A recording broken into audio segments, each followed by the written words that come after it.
to the attic and Lancaster Green Air Medal Railway. It has been quite some time since my last upload when I did the roof insulation. I've not got up here as much as I'd originally planned to do this year. Either I've been away doing things, or to be honest, either wasting my time on YouTube as opposed to being up here and making things for YouTube or for myself. So I've only got myself to really blame for it. I have done the track work. That's all finished and wired up, and I also, what I do with the track work is I'll leave it through the summer months as it is anyway, just to make sure that nothing expands or causes any issues. But there was a couple, I'll come to those in a bit. So yeah, let's have a look at the track work and see what's happened. So here we are in the station area.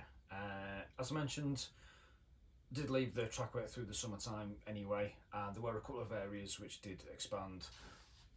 Both these tracks here in the station did, and also one or two over on the other side.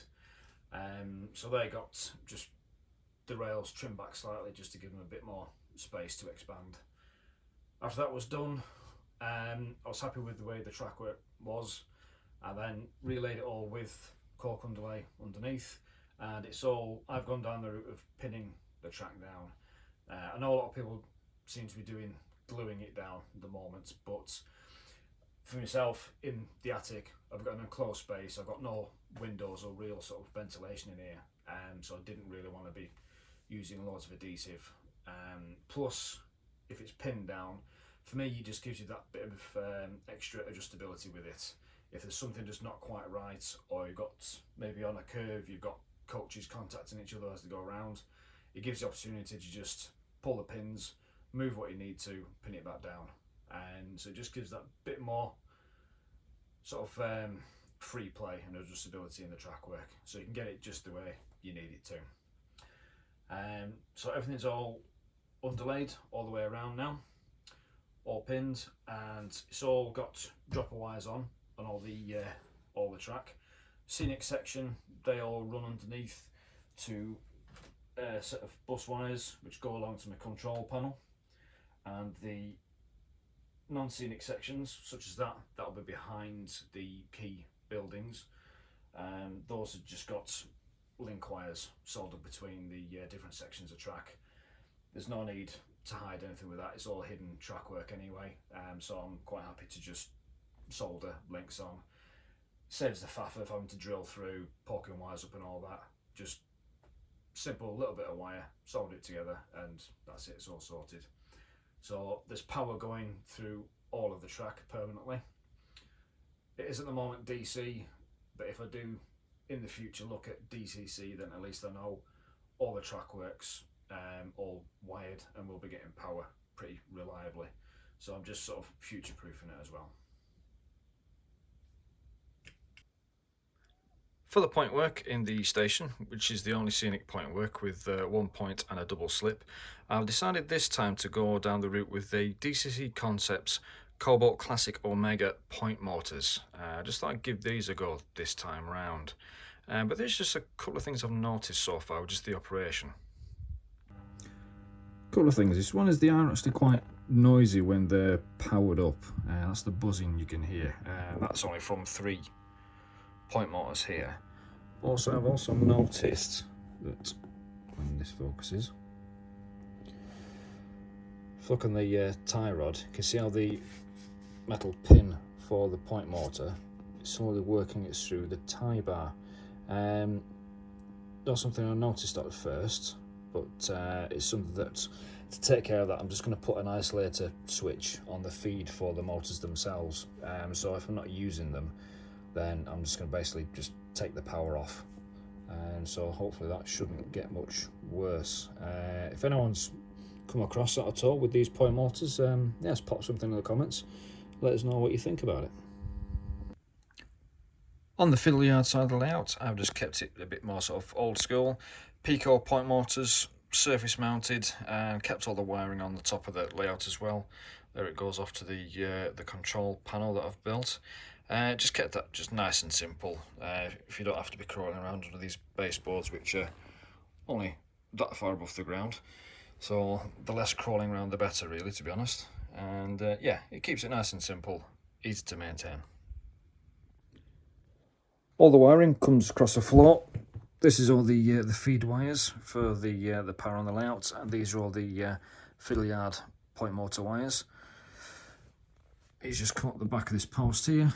That's the back of the main controller. So that's your 2-line controllers there, an old H&M controller, the old duets, and got the wires at the back there for all the point motors. They're fed off the 12-volt side of the controller there.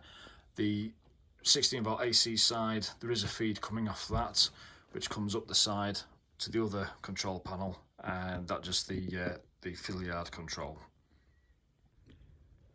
All the wiring comes across the floor. This is all the feed wires for the power on the layout, and these are all the Fiddle yard point motor wires. He's just come up the back of this post here. That's the back of the main controller. So that's your 2-line controllers there, an old H&M controller, the old duets, and got the wires at the back there for all the point motors. They're fed off the 12-volt side of the controller there. The 16-volt AC side, there is a feed coming off that, which comes up the side to the other control panel, and that's just the Fiddle yard control. On the control side of things, front side of the duet controller here. Basic track plan for the station area with the point motor controllers. The double slip power feed can be fed by either the Morecambe line or the Leeds line, and then you've also got an isolator here for the Castle branch. I had to do something with the wiring for that, because that branch can take trains from either of these lines, but it only comes back on its opposite end onto the Morecambe side.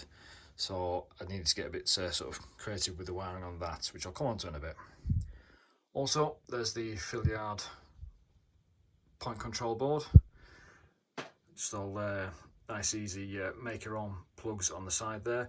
Everything's all plugged in. There's plugs on the back side of the control board as well, so if I need to do anything, I can just unplug them and take the boards off. Nice and easy for maintenance.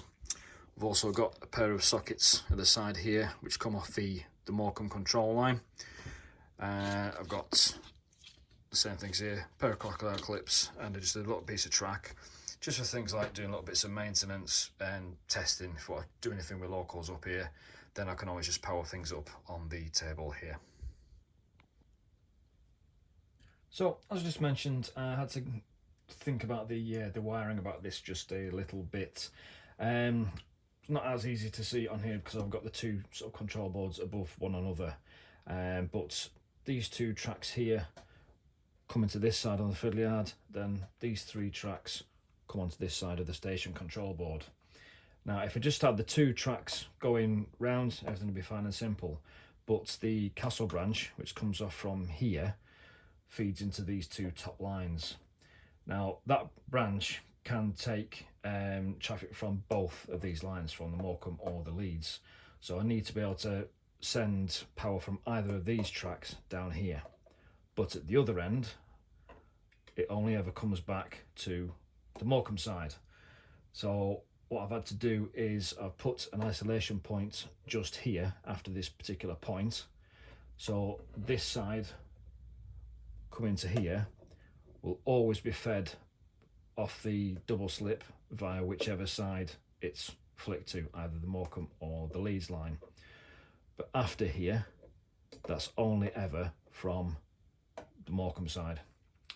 Upshot of that is it actually gives me an isolated section here as well. So it looks like you've only got 2 roads on the Fiddle yard, but technically I can actually store 3 trains there.